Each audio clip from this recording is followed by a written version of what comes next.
Welcome to my vlog mga idol. So medyo matagal nang hindi tayo nakapag-upload ng video kasi sobrang busy po talaga.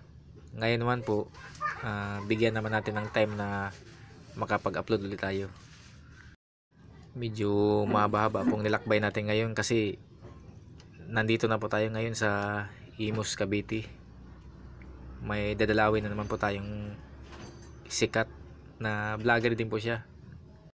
Dadalawin po natin siya. Pupuntahan po natin ang kanyang mausoleo. Mga idol, kung bago pa lang kayo sa aming channel, please sana huwag nyo pong kalimutan mag-subscribe. Maraming salamat po. Shout out nga po pala kay Kagala mo to. Isa din po siyang vlogger na taga-suporta po natin. Isa pong subscriber natin.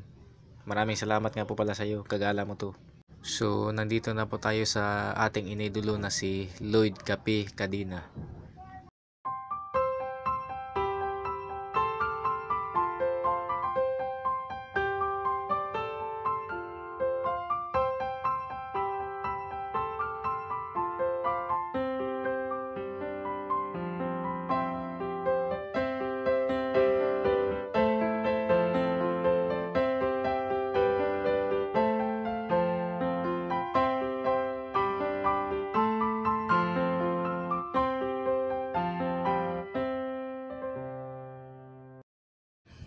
Yan na po mga idol ang napakaganda at napakalinis pong mausoleo ni Lloyd Cape Cadena.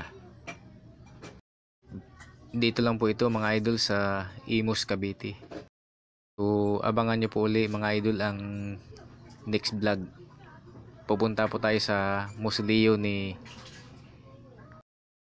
Ernest Baron. Abangan nyo po yun mga idol sa Bacoor, Cavite naman po.